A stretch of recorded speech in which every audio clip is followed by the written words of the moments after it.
ആവശ്യമില്ലാത്ത കാര്യങ്ങളിൽ ഇടപെട്ട് ഇനിയും തടസ്സം നിൽക്കാൻ ശ്രമിച്ചാലുണ്ടല്ലോ, ദേ ഇനി അൽസൈമേഴ്സിനുള്ള മരുന്ന് തരലൊന്നും ഉണ്ടാവില്ല. ഈ വീഡിയോ നേരെ അങ്ങ് ACP മഹേഷിന്റെ ഫോണിലേക്ക് പറക്കും. അല്ല, അതവിടെ നിൽക്കട്ടെ.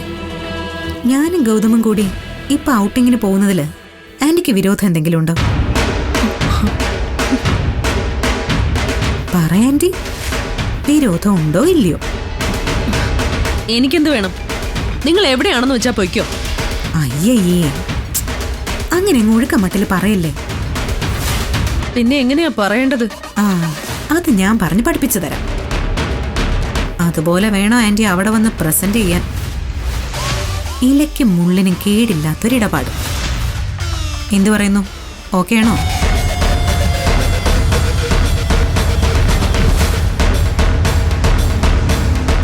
ഓക്കെ ആണെങ്കിൽ ഓക്കെ എന്ന് പറയണം, അല്ലെങ്കിൽ അല്ലെന്ന് പറഞ്ഞു. ഓക്കെ. അതാണ്, അങ്ങനെയാണ് വസുന്ധരയാവേണ്ടത്. ഇനി ഞാൻ പറഞ്ഞുതരാം കേട്ടോ. ഏത് ആപ്പിന്റെ കാര്യമാടാ മോനെ ഇവിളി പറയുന്നത്? എന്ത് കാണിക്കാനാ വസുന്ധരയെ വിളിച്ചോണ്ട് പോയത്? അപ്പോ അമ്മയ്ക്ക് അത് പറഞ്ഞാ മനസ്സിലാവില്ല. അതൊരു പ്രത്യേക തരം ആപ്പാ. ആണോ? പിന്നല്ലാതെ. അതെടുത്തങ്ങ് പ്രയോഗിച്ചാലുണ്ടല്ലോ, ചിലപ്പോ ആളുകളുടെ സ്വഭാവം തന്നെ അങ്ങ് മാറിപ്പോവും. ചുമ്മാ കള്ളം പറയല്ലേ. സ്വഭാവം മറന്ന ആപ്പ്. അല്ലെങ്കിൽ അമ്മ നോക്കിക്കോ, വസുന്ധരാമ്മ വരുമ്പോ നല്ല മാറ്റം കാണും. അതെനിക്ക് ഉറപ്പാ. അയ്യോ, ആളുകളുടെ സ്വഭാവം മാറ്റുന്ന ആപ്പ് എന്നൊക്കെ പറഞ്ഞ ഓരോരോ കണ്ടുപിടുത്തങ്ങളെ.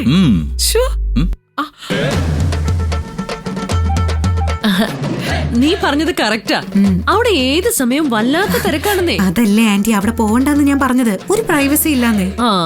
എന്നാ പിന്നെ ഒരു കാര്യം ചെയ്യ, കാർത്തിക ഗാർഡൻസിലൊന്ന് നോക്ക്. അത് സൂപ്പറാ.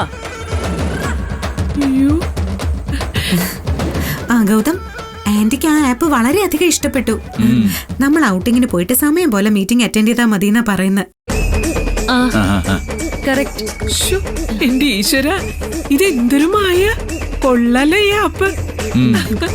ഗൗതം, ഒരു കാര്യം ചെയ്യാം. നിങ്ങൾ വെറുതെ ഏതെങ്കിലും ഒരു ഹോട്ടലിൽ അങ്ങനെ പോയി ഫുഡൊന്നും കഴിച്ചിട്ട് പോരേണ്ട കാര്യമില്ല. ജസ്റ്റ് ഈവനിങ് വരെ 1-2 മൂവീസ് ഒക്കെ കണ്ട് കറങ്ങി നടക്കുന്നേ. ഈവനിങ് ആവുമ്പോ ബീച്ചിലേക്ക് ഒന്ന് പോവാല്ലോ.